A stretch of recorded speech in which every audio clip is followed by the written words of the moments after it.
లేదు మా పత్రిక మిత్రులందరికీ మొన్న అనుకోకుండా అకస్మాత్తుగా పోలీస్ స్టేషన్లో చనిపోయినటువంటి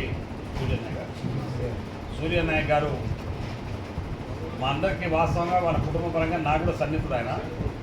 సరే వాళ్ళకు ముందు వీళ్ళతో నాకు సంబంధాలు లేవు కానీ సూర్యనాయక్ పాపం రెగ్యులర్గా నా దగ్గర వచ్చేటువంటి వాడు. సరే అనుకోకుండా పోలీసులు ఆ రోజు కానీ మరి చాలా శ్రమ తీసుకొని మరి నా పైన కూడా ఒత్తిడి తీసుకొచ్చి వాళ్ళ కుటుంబ సభ్యులు ఇంకా మీద మా సంఘ నాయకులు బంధువులందరూ కూడా ఎట్టి పరిస్థితుల్లో ఆ కుటుంబానికి న్యాయం చేయాలనే ఆలోచనతోటి అబ్బాయికి అవుట్ సోర్సింగ్గా మర్రిగూడలో హాస్టల్లో వాళ్ళకు ఉపాధి కల్పించిన ఒక అబ్బాయికి దాంతోపాటుగా ఆ రోజు వాళ్ళకు 3 ఎకరాల భూమి ఇస్తామని చెప్పినాం. దాని ప్రకారమే ఇవాళ 3 ఎకరాలకు సంబంధించిన ప్రొసీడింగు పట్టాకు సంబంధించినటువంటి ఆ కుటుంబానికి ప్రభుత్వ పరంగా ఇవాళ మనం ఇవ్వడం కూడా జరిగిందని చెప్పి కూడా ఈ సందర్భంగా మనం చేస్తున్నాం. సరే సూర్యనాయక్ను మనం తీసుకురాలేకపోయినా ఈ ప్రభుత్వ పరంగా వారికి ఎప్పుడు ఏ అవసరం ఉన్నా తప్పకుండా నా వంతు సహాయ సహకారాలు పిల్లలకు ఉంటాయని చెప్పి ఈ సందర్భంగా మనం చేస్తున్నాను. ఆ రోజు అందుకనే మా వాళ్ళకి ఏంటంటే చాలామంది తొందరపడి ఉద్యమాలు చేస్తారు, రోడ్డు మీదకి వస్తాడు, రాయి చేస్తాడు, పోతాడు. మన తర్వాత వాళ్ళ దిక్కు తిరిగి చూసేవాళ్ళు కూడా ఉండరు. అది విషయం నడుస్తున్నప్పుడు దానికి వాళ్ళకి ఏ రకంగా న్యాయం చేద్దామనేటువంటి వదిలిపెట్టేసి దాన్ని మనం ఎట్లా వాడుకోవాలనే దాంట్లో చాలామంది రాజకీయ నాయకులు ప్రయత్నం చేస్తుంటారు. కానీ నాకు అటువంటి అలవాటు లేదు. ఎవడున్నా వారు నిజంగా ధర్మం ఉంటే దాన్ని తప్పకుండా చేయడన్న ఆలోచనతోటి వారి కుటుంబానికి వాళ్ళ బంధువులు వాళ్ళకి సంబంధించిన సంఘాలు చాలామంది మరి చాలా రోజులు తిరుగుతున్నారు పాపం. వాస్తవంగా నేను కలెక్టర్ గారు 2 సార్లు పోయినా.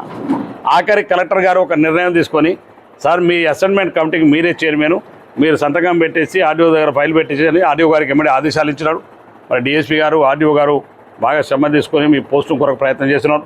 అందులో నా వంతు కూడా సహకరించారు. వారి కుటుంబానికి ఎప్పుడు ఏ కష్టం వచ్చినా తప్పకుండా పిల్లవానికి ఇప్పుడు ఆల్రెడీ అవుట్ సోర్సింగ్ ఇచ్చినాం.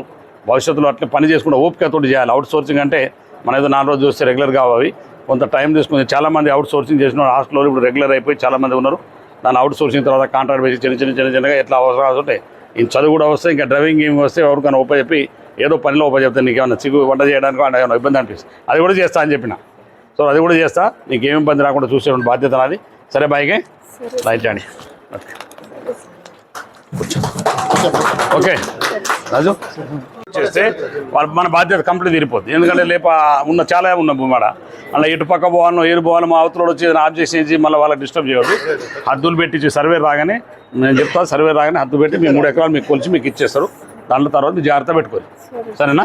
సరే రైట్ నాయక్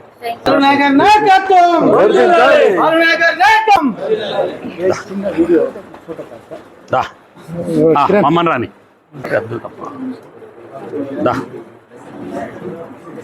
ఉండండి